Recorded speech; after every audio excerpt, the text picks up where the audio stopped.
Hello दोस्तों, कैसे हैं आप? उम्मीद अच्छे होंगे। हम पढ़ रहे थे चुनाव और प्रतिनिधित्व वाला चैप्टर नंबर 3। और हम आगे मैंने आपको बताया था चुनाव आयोग के बारे में। लास्ट जो मैंने टॉपिक था मेरा चुनाव आयोग के बारे में मैंने आपको बताया था। हम उसके आगे पढ़ेंगे चुनाव आयोग के बाद। तो मैंने आपको पढ़ा था इसमें कि चुनाव आयोग क्या होता है, ठीक है, और चुनाव आयोग के क्या कार्य हैं, ये मैंने आपको बताया था।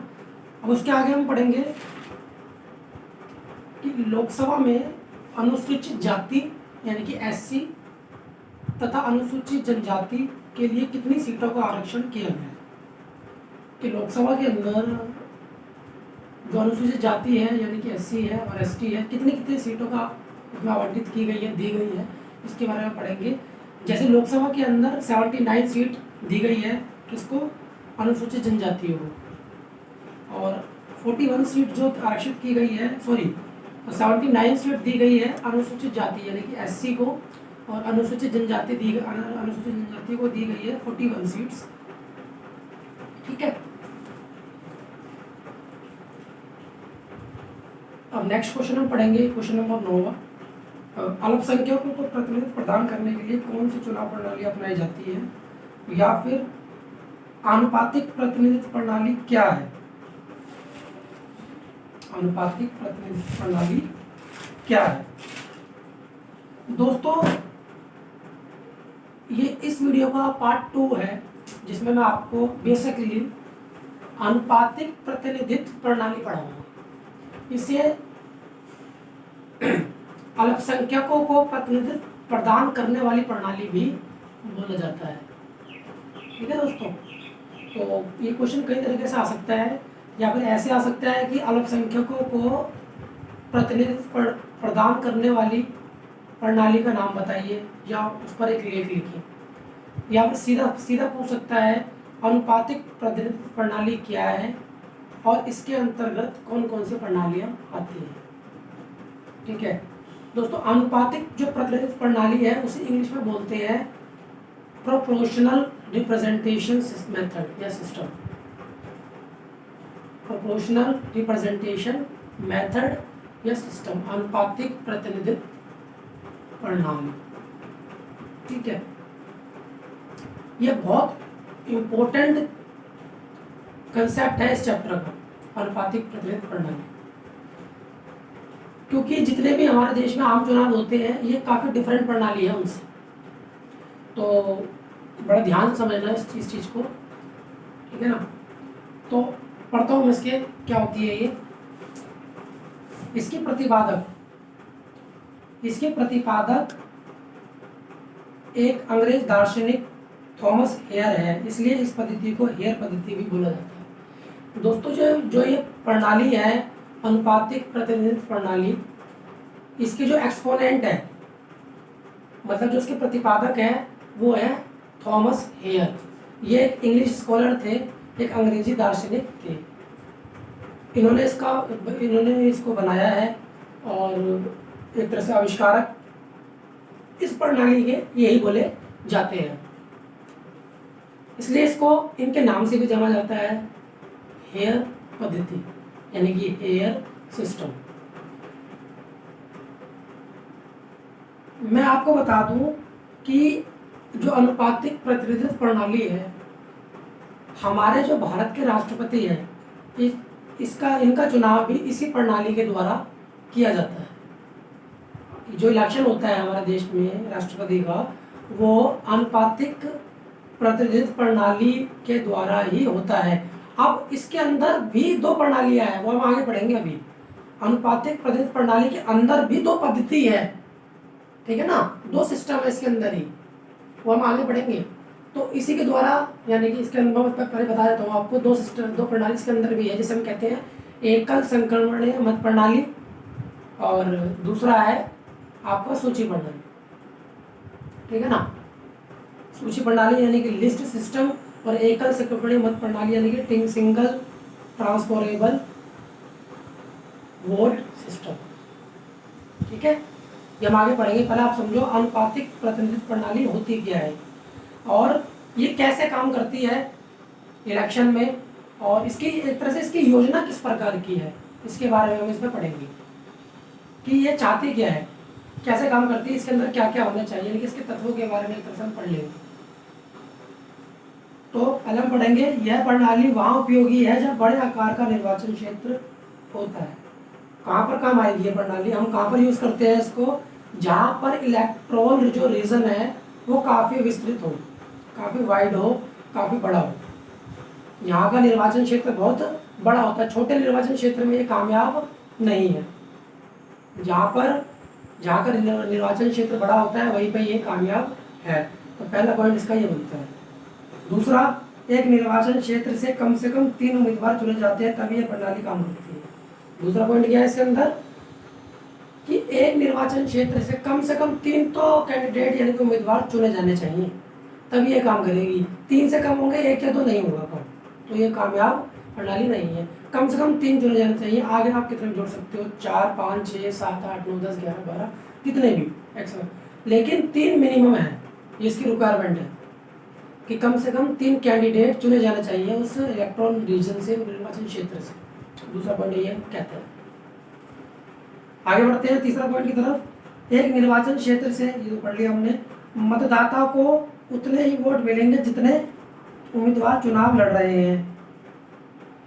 यानी एक वोटर को उतने ही वोट मिलेंगे जितने उम्मीदवार चुनाव में लड़ रहे हैं। उदाहरण, यदि कई चुनाव हो रहा है और 10 उम्मीदवार लड़ रहे हैं तो 10 वोट मिलेंगे। ये क्या कहती है प्रणाली कि भाई जो मतदाता हैं, जो वोटर्स हैं, उनको उतने ही वोट मिलेंगे जितने उम्मीदवार चुनाव लड़ रहे हैं। मान लो अगर 10 लड़ रहे हैं तो 10 वोट एक मतदाता के बनते हैं, ठीक है ना। उतने ही, जितने उम्मीदवार लड़ेंगे उतने ही मतदाता को वोट मिलेंगे। इसका तीसरा पॉइंट है। चौथा, निर्वाचित होने के लिए कम से कम निश्चित संख्या में मत मिले, यानी उम्मीदवार को जीतने के लिए वोटों की निश्चित संख्या दी जाती है। ये तो अब हमने ये पढ़ लिया कि भाई जितने उम्मीदवार होंगे उतने ही मतदाता को वोट मिलेंगे। अब जीतने का भी एक प्रतिशत निर्धारित कर दिया जाता है इसके अंदर कि एक निश्चित संख्या वोटों की निर्धारित कर दी जाती है कि अगर इस उम्मीदवार को इतने वोटों का प्रतिशत मिलता है तो वो विजयी घोषित कर दिया जाता है, ठीक है। पांचवा पॉइंट, निर्वाचित होने के लिए मतों की संख्या कोटा द्वारा निकाली जाती है। अब जो निश्चित संख्या है, मैंने आपको बताया ना कि एक निश्चित संख्या मतों की होती है, उसके आधार पर वो जीतता है। तो जो निश्चित संख्या है वोटों की, वो कैसे निकालेंगे, एक कोटा फॉर्मूला इसमें यूज होता है, एक कोटा पद्धति इसमें यूज होती है, एक फॉर्मूला होता है, वो उसके द्वारा ये वोटों का प्रतिशत निकाला जाता है, ठीक है। अब ये तो हमने पढ़ ली योजना कि ये किस प्रकार काम करती है कि जहाँ बड़े आकार का निर्वाचन क्षेत्र हो वहीं उपयोगी होगी। दूसरा, एक निर्वाचन क्षेत्र से कम 3 उम्मीदवार चुने जाने चाहिए। मतदाता को उतने ही वोट मिलेंगे जितने उम्मीदवार चुनाव में खड़े हो जाएंगे। निर्वाचित होने के लिए कम से कम वोटों का एक निश्चित प्रतिशत तय कर दिया जाता है और इस निश्चित प्रतिशत को एक कोटा विधि द्वारा निकाला जाता है, फॉर्मूले के द्वारा। पढ़ेंगे अभी आगे। अनुपातिक प्रतिनिधित्व प्रणाली के अंदर ही 2 प्रणालियां हैं जिसे हम कहते हैं, पहली को एकल संक्रमणीय मत प्रणाली और इंग्लिश में बोलते हैं इसका सिंगल ट्रांसफरेबल वोट सिस्टम। दूसरी है सूची प्रणाली यानी कि लिस्ट सिस्टम। ध्यान रखना, बहुत इंपॉर्टेंट क्वेश्चन है, हर बार एग्जाम में पूछा जाता है। एकल संक्रमणीय मत प्रणाली किसका भाग है, अनुपातिक प्रतिनिधित्व मत प्रणाली का, ठीक है। यानी कि इसके अंदर 2 प्रणालियां हैं, एकल संक्रमणीय मत प्रणाली, दूसरी सूची प्रणाली। और ध्यान रखना, भारत के राष्ट्रपति का चुनाव अनुपातिक प्रतिनिधित्व मत प्रणाली की एकल संक्रमणीय मत प्रणाली द्वारा किया जाता है। अगर कोई पूछे तो आधा मत लेके आना, आधा लिखोगे तो गलत हो जाएगा, ठीक है ना। अगर आधा लिखोगे कि एकल संक्रमण ना, वो गलत हो जाएगा। आपको पूरा लिखना पड़ेगा कि भारत के राष्ट्रपति का चुनाव अनुपातिक प्रतिनिधित्व मत प्रणाली की एकल संक्रमणीय मत प्रणाली द्वारा यानी कि सिंगल ट्रांसफरेबल वोट सिस्टम द्वारा किया जाता है, ठीक है। आगे बढ़ते हैं। अब हम पढ़ेंगे डिटेल में। हमने अनुपातिक प्रतिनिधित्व प्रणाली को तो पढ़ लिया है, अब हम पढ़ेंगे थोड़ा डिटेल में इसकी जो 2 प्रकार है, सिंगल ट्रांसफरेबल वोट सिस्टम और लिस्ट सिस्टम, यानी कि एकल मुकदमा प्रणाली और सूची प्रणाली के बारे में। पहले हम पढ़ेंगे एकल संक्रमण मत प्रणाली होती क्या है, और भारत के राष्ट्रपति वो तो चलो हमने बता दिया आपको किस प्रकार से चुनाव उससे किया जाता है। अब आ जाओ एकल संक्रमण मत प्रणाली। इसमें क्या होता है, पहला पॉइंट हम इसमें पढ़ते हैं, इसमें मतदाता को उतने ही वोट मिलते हैं जितने उम्मीदवार हो। बताया ना मैंने, उतने ही वोट मतदाता को मिलेंगे जितने उम्मीदवार होंगे, चाहे वो 5 उम्मीदवार हो चाहे वो 6 उम्मीदवार हो, उतने ही वोट उसको मतदाता को मिलेंगे। इसके अंदर इसका मतलब क्या हो गया कि उतने ही वोट मिलेंगे, यानी कि अगर 5 उम्मीदवार चुनाव इलेक्शन में खड़े हो रहे हैं, ठीक है, अगर 5 उम्मीदवार इलेक्शन में खड़े हो रहे हैं तो एक कैंडिडेट उन 5 उम्मीदवारों को वोट दे सकता है, अपना एक एक वोट। तो कितने वोट हो गए उसके? 5 वोट एक कैंडिडेट से, ठीक है। तो क्षेत्र वाइज बात कर रहा हूँ मैं इलेक्ट्रल रीजन के हिसाब से, ठीक है।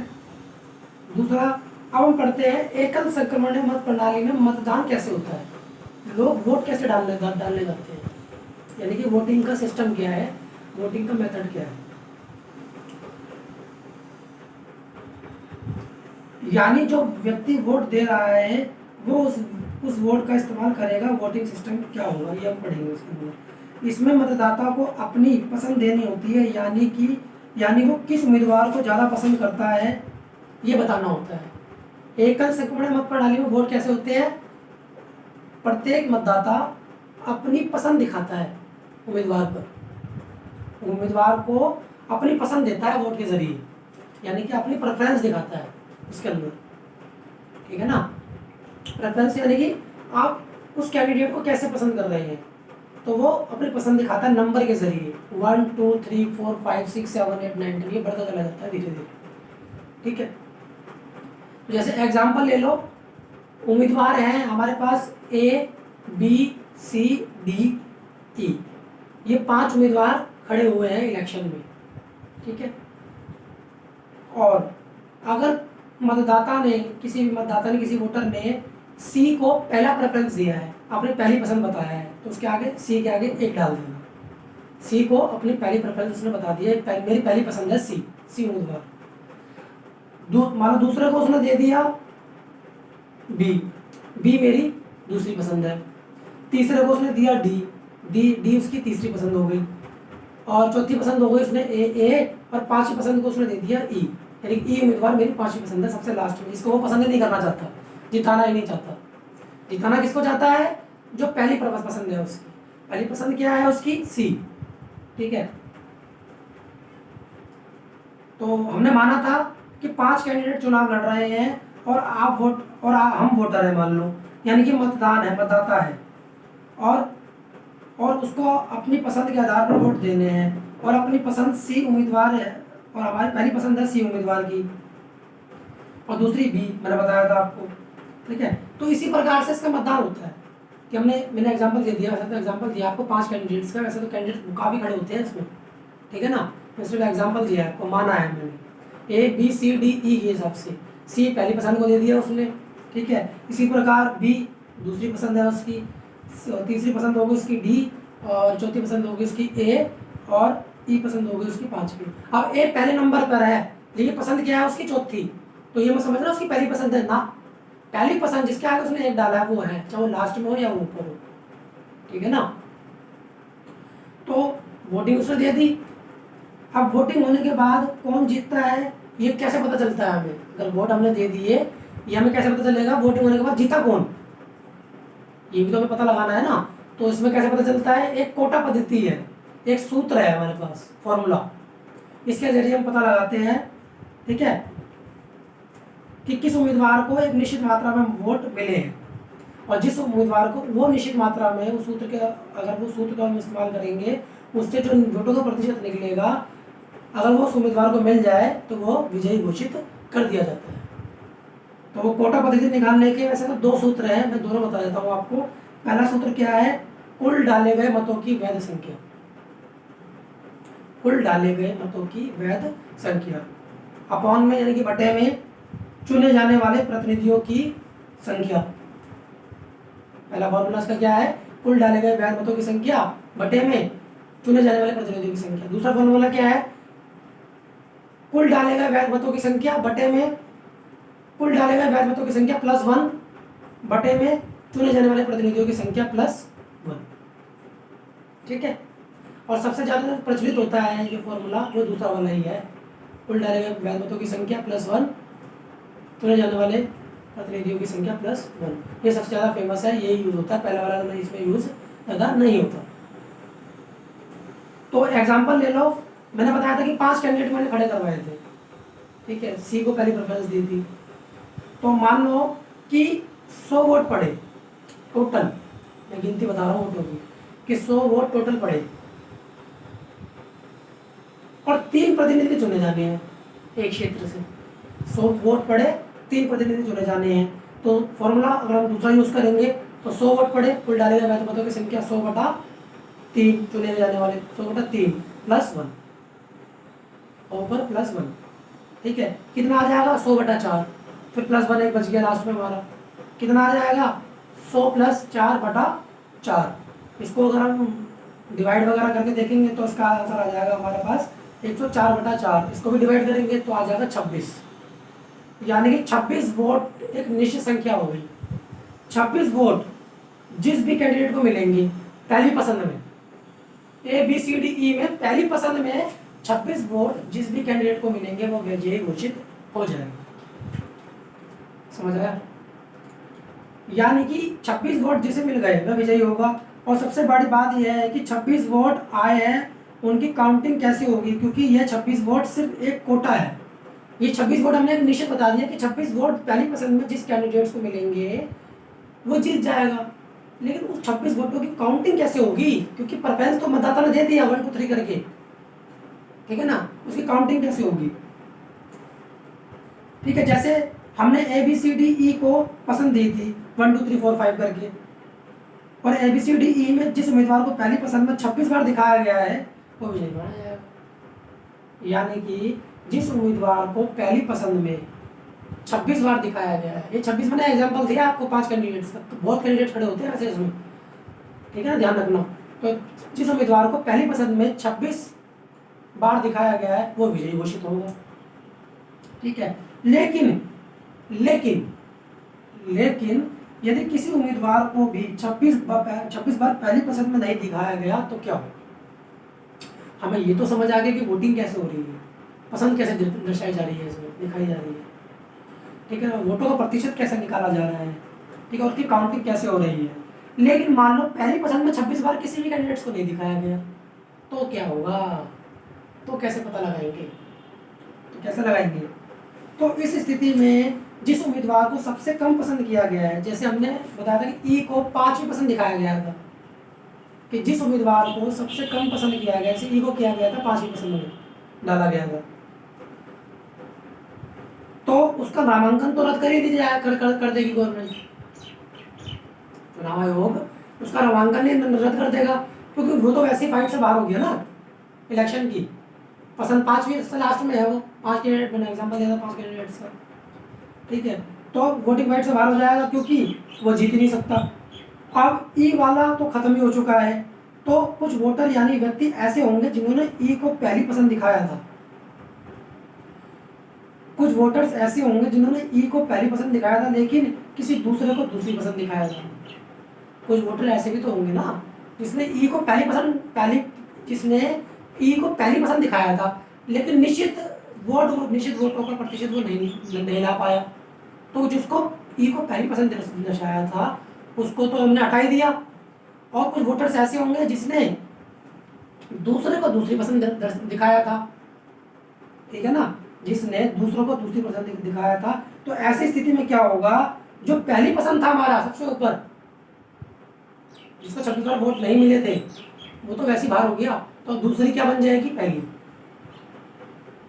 समझ आ रहा है ना भाई, E तो बाहर हो गया था, 5वीं पसंद थी, ठीक है, लेकिन कुछ वोटर्स तो होंगे जिसने पहली पसंद दिखाया होगा लेकिन वोटों का निश्चित प्रतिशत प्राप्त नहीं कर पाया हो, तो फाइट से बाहर हो गया 5वीं वाला, ठीक है। और कुछ वोटर ऐसे होंगे जिसने दूसरे को पहली पसंद दर्शाया होगा, अब पहला तो वैसे ही बाहर है ऊपर वाला, क्योंकि वोटों का प्रतिशत वो भी प्राप्त नहीं कर पाया था, तो दूसरा क्या बन जाएगा, पहला। ये आपको ध्यान रखना है, थोड़ा डिफिकल्ट है, समझ इतनी आसानी से नहीं आएगा, लेकिन ध्यान से समझोगे, पढ़ोगे दोबारा तो आएगा। तो दूसरा क्या बन जाएगा, उसकी पहली पसंद बन जाएगा। ठीक है, सबसे कम बार जिसको पहली पसंद में दिखाया गया है वो जब तक बाहर होता रहेगा जब तक कि विजयी सामने ना आ जाए। सबसे कम बार जिसको पसंद में दिखाया गया, अपने प्रेफरेंस में मतदाताओं ने दिखाया है, वो तब तक बाहर होता जाएगा, यानी कि ये प्रक्रिया तब तक चलती जाएगी जब तक कि उम्मीदवार विजयी बाहर ना आ जाए। ये है एकल संक्रमणीय मत प्रणाली, सिंगल ट्रांसफरेबल वोटिंग सिस्टम। ठीक है, तो इसमें सिर्फ यही होता है दोस्तों कि जो मतदाता होते हैं वो अपनी इसमें प्रेफरेंस दिखाते हैं। देश के आम चुनावों की तरह इसमें चुनाव नहीं होता, इसमें ये नहीं होता कि किसको एक वोट मिल जाए वो जीत जाएगा ना, इसमें प्रेफरेंस दिखाई जाती है। और जो वोटर सबसे ज़्यादा पसंद जिसको करता है वो कैंडिडेट्स पे विजयी होता है, और उसका विजयी प्रतिशत एक कोटा विधि द्वारा निकाला जाता है। अगर वो कोटा द्वारा वो वोट वो प्राप्त करता है पहली पसंद में, सबसे ऊपर पहली पसंद में वो प्राप्त करता है, तो वो विजयी घोषित कर दिया जाता है। अब इस प्रणाली के गुण और दोष पढ़ लेते हैं। तो भाई गुण और दोष भी तो होंगे ना, कोई भी पद्धति आती है, प्रणाली आती है, उसके गुण और दोष भी होते हैं। ठीक है ना, तो इसके गुण और दोष के बारे में हम पढ़ते हैं। जैसे इसके गुण पढ़ लेते हैं पहले। इसका गुण क्या है, यानी कि राजनीति पर इसके अच्छे प्रभाव क्या पड़े हैं इस प्रणाली के। तो पहला क्या है, जनता को राजनीतिक शिक्षा मिलती है। इस प्रणाली के द्वारा जनता को राजनीतिक शिक्षा मिलती है, यानी कि पॉलिटिकल एजुकेशन मिलती है, क्योंकि इस प्रणाली के द्वारा जनता को राजनीति में वोटिंग सिस्टम समझने में मदद मिलती है कि वोटिंग सिस्टम कैसा है, क्योंकि सिंपल नहीं है, सरल नहीं है, जनता उसको समझती है। ठीक है ना, दूसरा पहला फायदा है इसका। दूसरा क्या है, वोट बेकार नहीं जाता, क्योंकि वोटर ने जिसको भी वोट दिया है वो काउंटिंग में आता है, और नॉर्मल तरीका होता है, जो हारता है उसे खराब हो जाते हैं। इसमें क्या होता है कि वोट खराब नहीं जाते। ठीक है ना, क्योंकि वो काउंटिंग तो हो रहा है ना, काउंटिंग में तो आता है हमेशा, चाहे वो 5वीं पसंद में हो या 4थी पसंद में हो, वो काउंटिंग में हमेशा आएगा। उसकी काउंटिंग कहीं ना कहीं यूज़ हो रही है। अगर वो बाहर हो गया तो उसको ऊपर वाले को बना देंगे। ठीक है ना, तो उसमें वोट बेकार नहीं जाता। और जब नॉर्मल इलेक्शन होते हैं उसमें वोट खराब चले जाते हैं। जो कैंडिडेट जीत जाता है उसके वोटों उसी को वोटों देखा जाता है, बाकी जो हार जाता है उसको नहीं देखा जाता। तीसरा गुण क्या है इसका, मतदाता की स्वतंत्रता है। इनके पास काफ़ी विकल्प है। इसमें मतदाता को स्वतंत्रता काफ़ी होती है कि हम किस उम्मीदवार को अपनी पसंद दिखाएं। मतलब गिने चुने कैंडिडेट्स इसमें नहीं होते, क्योंकि दूर दराजों से काफ़ी बड़ा निर्वाचन क्षेत्र होता है इसमें। ठीक है, मतलब ऐसे नहीं होता कि सिंपल पॉलिटिकल पार्टियाँ लड़वाती है अपने कैंडिडेट ना, बहुत बड़ा निर्वाचन क्षेत्र होता है, दूर दराजों से कैंडिडेट्स खड़े होते हैं इसके अंदर। ठीक है, माइनॉरिटी लोग भी खड़े होते हैं। जैसे द्रौपदी मुर्मू इस समय राष्ट्रपति हमारे देश की बनी थी, आदिवासी राष्ट्रपति थी, एक अल्पसंख्यक थी, जीत गई, क्योंकि इसमें अल्पसंख्यकों को प्रतिनिधित्व प्राप्त हो जाता है बड़े आसानी से इस सिस्टम में। ठीक है ना, तो मतदाताओं को स्वतंत्रता होती है कि वो अपने कैंडिडेट्स को, मनचाहे कैंडिडेट्स को वोट दें, यानी कि अपनी पसंद दिखाएं। चौथा, दलों का महत्व बढ़ जाता है। इसमें क्या होता है कि दलों का जो महत्व होता है, राजनीतिक दलों का, वो घट जाता है। इसमें दलों का महत्व होता ही नहीं है एक तरह से, क्योंकि इसमें उम्मीदवार जो चुनाव लड़ रहा है उसके पीछे दल से ज़्यादा उसकी क्षमता और काबिलियत देखी जाती है, यानी कि पसंद दिखाई जाती है। इसमें एक वोट नहीं दिया जा रहा, या ये तो जीत रहा, इसमें एक वोट नहीं दिया जा रहा है कि यार ये तो जीत रहा है,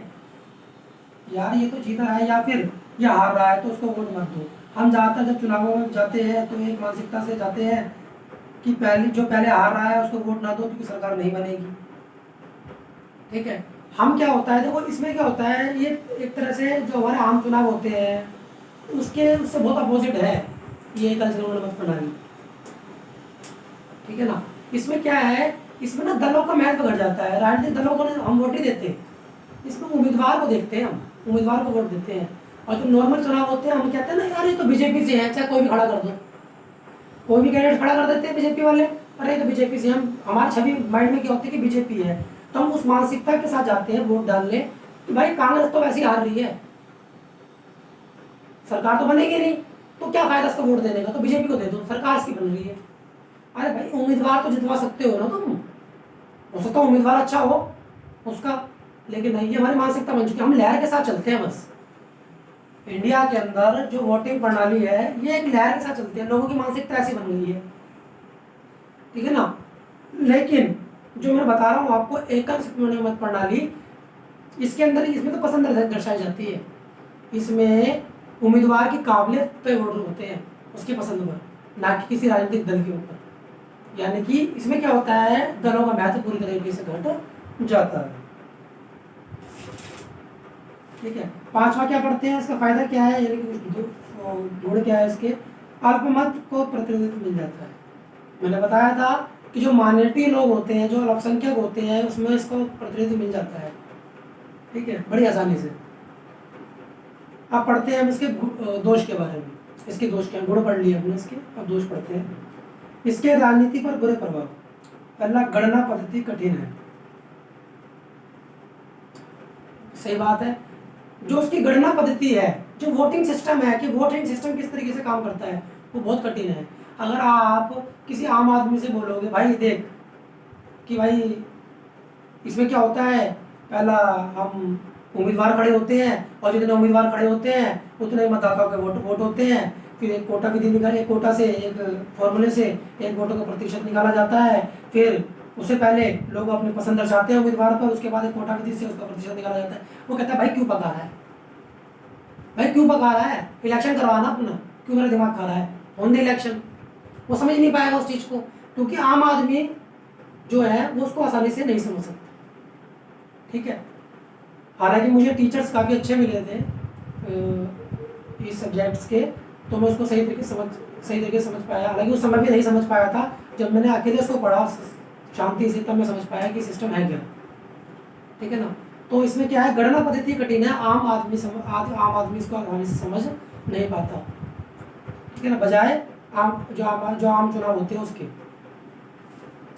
दूसरा, विजयी प्रतिनिधि और मतदाता में निकट का संबंध नहीं रहता, क्योंकि निर्वाचन क्षेत्र बहुत बड़ा होता है। इसमें जो उम्मीदवार चुनाव लड़ रहे होते हैं वो दूर दराजों से क्षेत्रों से लड़ रहे होते हैं। जो मतदाता वोट डाला है, जिस मतदाता ने उम्मीदवार को वोट डाला है, ठीक है, उन दोनों में कोई निकटता का संबंध होता ही नहीं है इसके अंदर।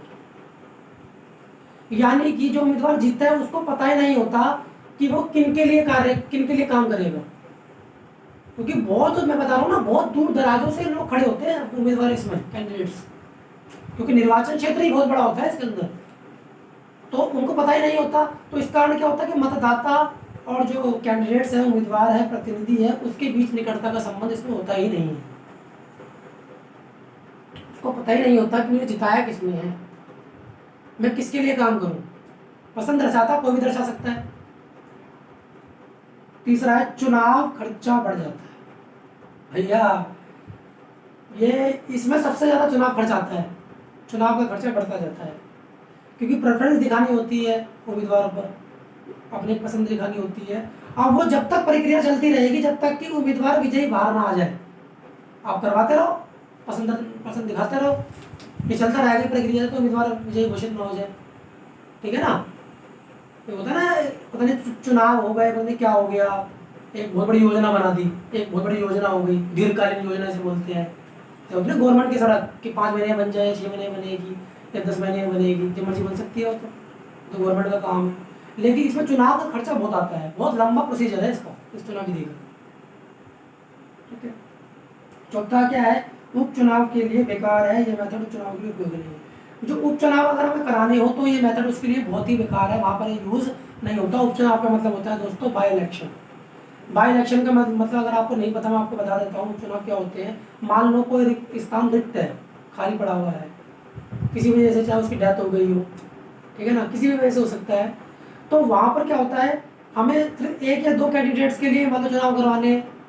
तो मैंने बताया था ये विधि कैसी है, ये प्रणाली कैसी है, इसमें कम से कम 3 प्रतिनिधि तो खड़े हो जाने चाहिए भाई, ठीक है ना। तो निर्वाचन क्षेत्र बड़ा होना चाहिए, हमेशा प्रतिनिधि ज़्यादा होने चाहिए, तभी कामयाब है। तो उपचुनाव के लिए, बाई इलेक्शन के लिए ये बेकार है विधि, इसमें ये यूज़ नहीं हो सकती, इसका एक दोष है। छठा क्या है, अल्पमत विचारधारा की प्रवृत्ति को बढ़ावा मिलता है, क्योंकि अल्पसंख्यक अपने आप को राष्ट्र की मुख्य धारा से अलग समझते हैं और अल्पमत में ये सोचता है कि जो मेरी कास्ट मेरा रीजन है मैं उसी को जिताएंगे। हाँ, कहीं कहीं कुछ विद्वानों का मानना है, क्योंकि मैंने बताया था आपको कि इसमें अल्पसंख्यकों को प्राप्त प्रतिनिधित्व मिल जाता है आसानी से, बेहद आसानी से, ठीक है ना। तो कुछ विद्वान मानते हैं कि इसका एक दोष ये भी है इस प्रणाली का कि इसमें ना जो अल्पमत होते हैं, जो माइनॉरिटी लोग होते हैं, उनको बढ़ावा मिलता है, क्योंकि वो क्या करते हैं, वो पहले तो आपको पता ही है, वो अपना आपको ना राष्ट्र की मुख्य धारा से अलग समझते हैं, जो नेशन की मेन स्ट्रीम्स है उससे वो उसको अपने आप को अलग समझते हैं, और वो चाहते हैं कि हमारा ही कैंडिडेट जीते, हमारे जात का बंदा, हमारे माइनॉरिटी का बंदा, हमारी कास्ट का बंदा जीते, उसी को जिताना चाहते हैं। और अगर वो सभी मिलकर अपनी पहली पसंद उसको दिखा देंगे तो वो ऑब्वियस है जीत जाएगा, वो ऑब्वियस है वो जीत जाएगा, और पहली पसंद दिखा देंगे उसको सबसे ज्यादा बार, ठीक है। तो इसके दोष थे। ये हमने पढ़ लिया एकल संक्रमणीय मत प्रणाली। जितने मतदाता होते हैं, जितने उम्मीदवार होते हैं उतने वोट होते हैं, निर्वाचन क्षेत्र इसमें बड़ा होता है, ठीक है। और एक कोटा विधि के द्वारा इसमें एक वोटों का निश्चित प्रतिशत दिखाया जाता है। मतदाता उम्मीदवार पर अपनी पसंद दर्शाता है, यानी कि अपनी प्रेफरेंस देता है, ठीक है। हम पढ़ते हैं सूची प्रणाली यानी कि लिस्ट सिस्टम। इसमें राजनीतिक दल अपने उम्मीदवारों की एक सूची निकालता है। इसमें क्या होता है लिस्ट सिस्टम में, सूची प्रणाली में, जो राजनीतिक दल होता है, जो पॉलिटिकल पार्टी होती है, वो अपने उम्मीदवारों की एक लिस्ट जारी करती है, एक सूची निकालती है।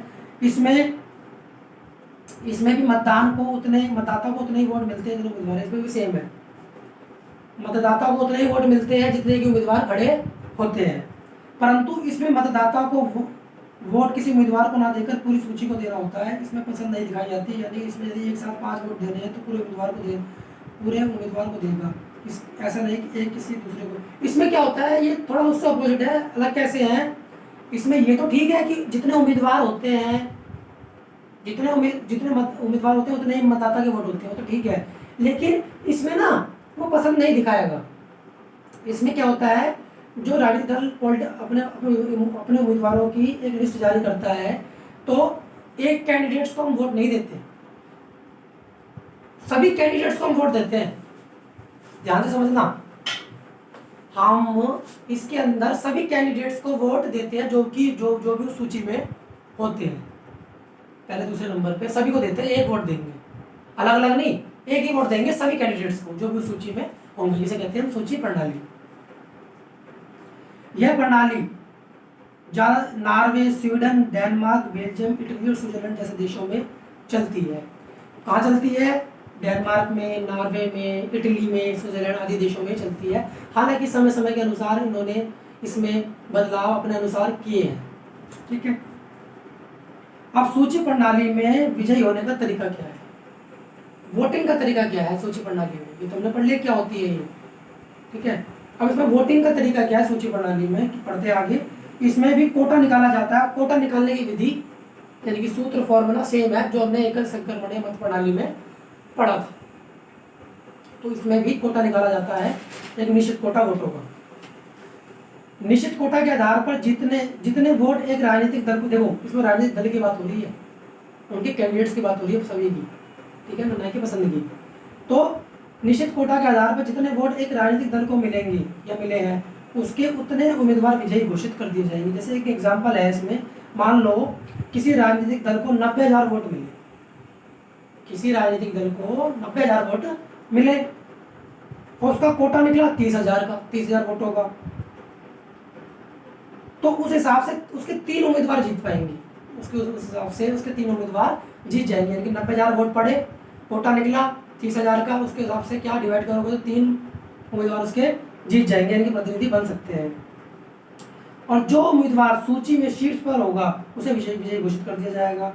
इसलिए जब भी पॉलिटिकल पार्टी अपने अपने उम्मीदवारों की सूची निकालती है तो वो अपने उन उम्मीदवारों को टॉप पर रखती है या पहले नंबर पर रखती है जिसको जितना चाहती है, ठीक है।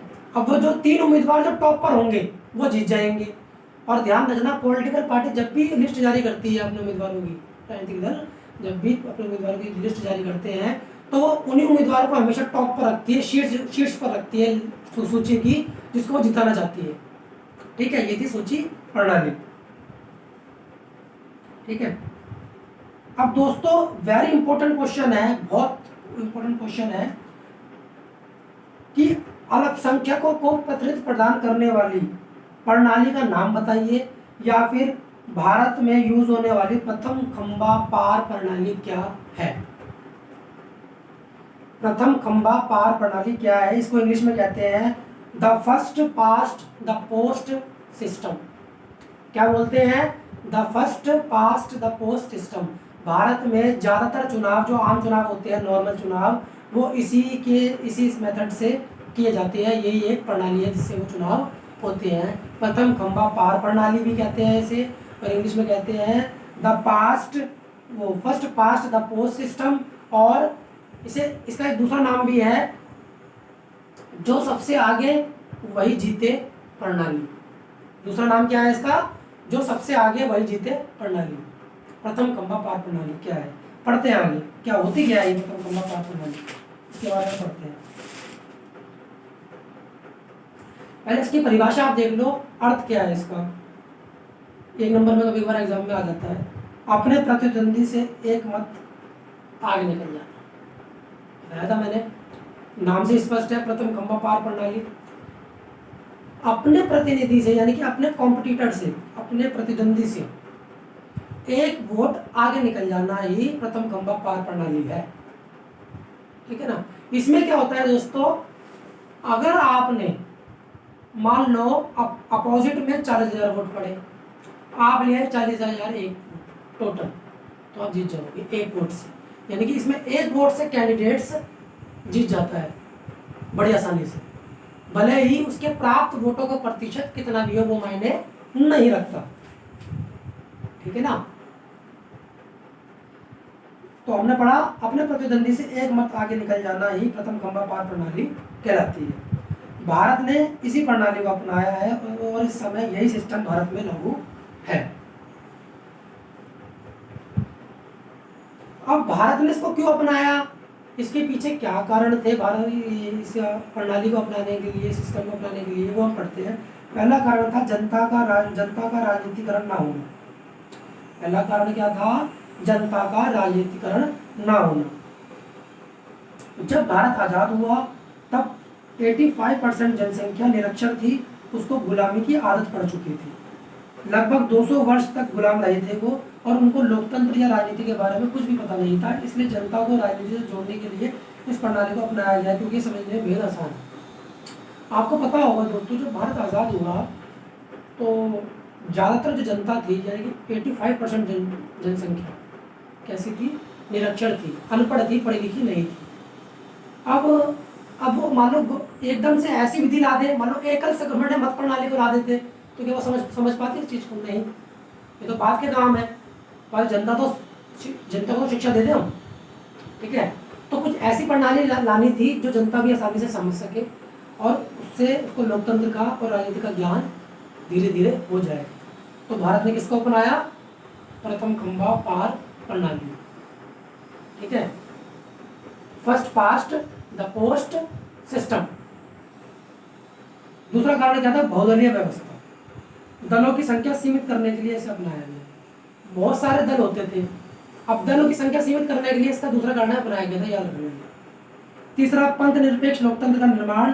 भारत ने पंथ निरपेक्ष को अपनाया था, धर्म के आधार पर लोगों को समान मानना और किसी के साथ भेदभाव न करना। ऐसी स्थिति में यह प्रणाली अपनाना बेहद जरूरी था। आपको पता है भारत एक धर्मनिरपेक्ष राज्य है, सभी धर्मों को समान मानता है। एक पंथ निरपेक्ष राज्य है, एक सेक्युलर है। तो एक पंथ निरपेक्ष होने के कारण सभी धर्मों को समान मानना है, तो इस कारण से इस प्रणाली को अपनाया जाना बेहद जरूरी था। क्योंकि आज़ादी से पहले जो भी प्रणालियाँ थी, जैसे अंग्रेजों ने एक अपनाई थी सांप्रदायिक चुनाव प्रणाली। इसमें वो कहते थे कि भाई जहाँ पर मुस्लिम कैंडिडेट खड़ा हो रहा है, जो मुस्लिम एरिया है, सिर्फ मुस्लिम लोग ही वहाँ पर वोट देंगे। जो सिख है वो सिख लोग ही वहाँ पर वोट देंगे, जो हिंदू है हिंदू धर्मी वहाँ पर वोट देंगे। तो इस सांप्रदायिकता को बढ़ावा मिलता था। यहाँ पर सभी धर्मों को समान नहीं माना जाता। ये अंग्रेजों की शासन प्रणाली थी। तो भारत को उससे कुछ हटकर चलना था, एक नई प्रणाली अपनानी थी। तो भारत ने फिर इसके स्थान पर जो सांप्रदायिकता को बढ़ावा ना दे, किसको अपनाया, यानी कि पंथ निरपेक्ष को कायम रखे, किसको अपनाया, प्रथम खंबा पार प्रणाली first past the post system, जिसे जो आगे वही जीते प्रणाली भी बोला जाता है। ये तो हमने पढ़ लिया भारत में इसको अपनाए जाने के कारण, जनता निरक्षर थी, ठीक है, बहुदलीय व्यवस्था के कारण और पंथनिरपेक्षता के कारण। अब आता है इस प्रणाली का भारत पर क्या प्रभाव पड़ा, ये भी क्वेश्चन है। इस प्रणाली का भारत पर क्या प्रभाव पड़ा, भारत ने इसको अपना लिया, अब भारत पर इसका क्या प्रभाव पड़ा। भारत पर क्या प्रभाव पड़ा, पहला, प्राप्त वोटों और स्थानों में विशाल अंतर। क्या हुआ कि जो प्राप्त वोट थे और जो स्थान थे उसमें काफी अंतर देखा गया। कैसे, पढ़ते हैं। मानो लोकसभा के पहले इलेक्शन में कांग्रेस को मिले 45% वोट, उसमें से 45 मिले, लेकिन कांग्रेस की विजयी सीट 75% बढ़ी। मतलब जितने प्रतिशत वोट मिले किसी दल को, उससे ज़्यादा उसको सीटें मिल जाती है, क्योंकि जो बहुदलीय सिस्टम है उसमें एक सीट पर मान लो 5 लड़ रहे हैं। इसमें क्या होता है,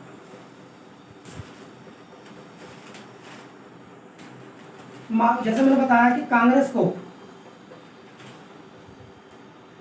को वोट मिले भाई 45%, लेकिन वोटों को जो प्रतिशत है, यानी कि जो सीट से 75% थी, तभी वो चुनाव जीत जाता है। जैसे कि एग्जांपल बताता हूँ आपको, इसमें एक सीट पर, इसमें क्या होता है दोस्तों, ये मान लो एक सीट पर 5 कैंडिडेट्स लड़ रहे हैं। मैं आपको एग्जांपल दे रहा हूँ, ये प्रथम खंबा पार प्रणाली जो हमारे देश में यूज की जाती है। एक सीट पर 5 कैंडिडेट्स लड़ रहे हैं और उसके वोट है मान लो 50,000।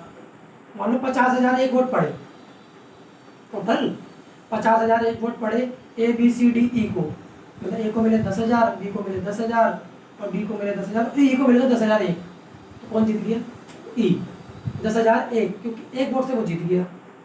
अगर चाहे वो 40,000 वोट उसके अगेंस्ट पड़े हो, समझना ध्यान से भाई, 50,000 एक वोट पड़े, एक कैंडिडेट को मिले 10,000, बी को मिले 10,000, सी को मिले 10,000 और डी को मिले 10,000, ई को मिले 10,000 एक, तो डी जो ई है वो जीत जाएगा, क्योंकि एक वोट से जीत गया। मैंने बताया था इसमें एक वोट का ही महत्व है सारा, ठीक है। अब भले उसके अगेंस्ट में उस कैंडिडेट्स के 40,000 वोट पड़े हो, उससे वो महत्व नहीं रखता, ठीक है ना। तो उसमें काफी अंतर देखा गया है। दूसरा, धन शक्ति का प्रयोग। उम्मीदवार धन का प्रयोग ज्यादा करता है इस फॉर्मूले में, इस विधि में, ठीक है ना, क्योंकि वो ज्यादा से ज्यादा वोट पाना चाहता है। उसे पता है कि मैं अगर एक वोट भी प्राप्त कर लूं तो मैं जीत जाऊंगा। दूसरा, अपने पद और प्रशासन शक्ति का मंत्री द्वारा दुरुपयोग। इसमें क्या होता है, जो मंत्री होते हैं वो अपने पद और शक्ति का दुरुपयोग करते हैं, अपनी पावर का मिसयूज इसमें करते हैं। आपको पता है कि भारत में जब भी चुनाव होते हैं तो जो पुराना सांसद या विधानसभा का सदस्य है, जो जीता हुआ था पहले से पुराने चुनावों में, वो तब तक बना रहता है जब तक कि दूसरा कैंडिडेट जीतकर उसके स्थान पर ना आ जाए। वो त्यागपत्र नहीं देता, ये सिस्टम है भारत का। वो त्यागपत्र नहीं देगा जब तक कि दूसरा कैंडिडेट जीत के उसके स्थान पर ना आ जाए। तो जब तक नहीं आएगा तो वो कैंडिडेट्स अपनी शक्तियों का दुरुपयोग चुनावों में कर सकता है, पुराना वाला, ठीक है। और उन्हीं के अंडर में रहकर इलेक्शन कमीशन को काम करना पड़ता है, ठीक है ना। तो इस तरीके से दुरुपयोग बढ़ जाता है। चौथा है प्रतिबद्ध चुनाव अधिकारी। मंत्री अपने पद पर बना रहता है, इसलिए चुनाव अधिकारी निष्पक्ष व स्वतंत्र रूप से कार्य नहीं कर पाते, प्रतिबद्ध होकर उनके अंडर में कार्य करते हैं और चुनाव संपन्न कराते हैं। उल्टा सिस्टम है भारत का, ठीक है ना। अरे भाई, हालांकि होना तो मेरे हिसाब से यही चाहिए ना कि भाई अब इलेक्शन की डेट चुनाव आयोग ने घोषित कर दी, भाई इसके दिन इलेक्शन होने हैं, नामांकन तिथि भी बता दी, तो जो पुराना कैंडिडेट्स है उसको त्यागपत्र देना चाहिए, ताकि चुनावों में उसका वो अपना मिसयूज ना कर सके शक्तियों का। लेकिन ऐसा होता ही नहीं है, वो इंतजार करता है जब तक वो कोई कैंडिडेट जीत के उसके स्थान पर ना आ जाए। तो प्रतिबद्ध चुनाव अधिकारी होते हैं। पांचवा क्या है, मतदाता जागरूक नहीं है। भारत का मतदाता जागरूक नहीं है, सिर्फ लहर के साथ चलता है। जहाँ लहर दिखी भाई कूद जाओ, उन्हीं को वोट दे दो। जागरूक नहीं है, किसको वोट देना चाहिए किसको नहीं। अरे भाई, कांग्रेस हार रही है या कोई तो अदर पार्टी हार रही है, उसको वोट नहीं देना, सरकार तो बननी नहीं, वोट क्यों देंगे, इसको जिताओ, इसकी सरकार बन रही है। उल्टा चलता है भारत में हमेशा। छठा, अपूर्ण व त्रुटिपूर्ण मतदाता सूचियां, incomplete defective voter list. Voter list कैसी होती है, इनकम्प्लीट होती है। आधे मतदाताओं का, आधे वोटर्स का तो नाम ही नहीं होता उसके अंदर, राजनीतिक दल कटवा देते हैं नाम। उन्हें पता है राजनीतिक दलों को कि भाई इस क्षेत्र से इतने कैंडिडेट्स हमारे खिलाफ हैं, तो वो उस क्षेत्र से उन कैंडिडेट्सों का वो उस लिस्ट में, वोटर लिस्ट में नाम डलवाते ही नहीं है। ऐसा भी देखा गया है, ठीक है ना। 7वां, निर्दलीय व गैर मान्यता प्राप्त प्रत्याशियों की समस्या। इसमें सबसे बड़ी समस्या ये होती है कि जो निर्दलीय होते हैं और जो गैर मान्यता प्राप्त प्रत्याशी होते हैं, उनकी संख्या बढ़ जाती है, वो खड़े हो जाते हैं काफी हद तक। 8वां है चुनाव क्षेत्रों की सीमाओं में परिवर्तन। शासक दल चुनाव क्षेत्रों की सीमाओं में परिवर्तन भी कर देते हैं ताकि अपने आप को जिता सके। शासक दल का मतलब यहाँ पर क्या होगा, ध्यान से सुनना, जो अभी भी बना हुआ है, अभी चुनाव नहीं हुए, तो शासक दल क्या करता है, जो उसकी चुनाव क्षेत्र की सीमा है उसमें परिवर्तन कर देता है। जो वोटर उसके पक्ष में है उनका नाम वो वोटर लिस्ट में डलवा देता है, चुनाव सीमा भी, और बाकी उसकी अपनी सीमा ही बता देता है कि भाई हमारे सीमा में नहीं आते, ये क्षेत्र आता ही नहीं है, ठीक है ना। ऐसा भी देखा गया कहीं कहीं। 9वां है चुनाव याचिकाओं के निर्णय में देरी। यदि चुनाव में कोई भी छोटी मोटी गड़बड़ी होती है तो कोई भी व्यक्ति चुनाव याचिका लगा सकता है, लेकिन इसके कारण काफ़ी सारी याचिकाएं लग जाती है, जिसके कारण अपना फैसला आने पर काफ़ी समय लग जाता है, जिससे उनका कोई व्यावहारिक महत्व नहीं रह जाता। आपको पता है कि अगर चुनाव में कोई भी गड़बड़ी किसी को दिखती है तो वह चुनाव आयोग में याचिका डाल सकता है, ठीक है, तो चुनाव आयोग उसको फिर आगे बढ़ाता है धीरे धीरे, लेकिन उनका फैसला आने में, उनका रिजल्ट आने में काफ़ी समय लग जाता है, देर होती है, ये भी इसका एक गलत प्रभाव है।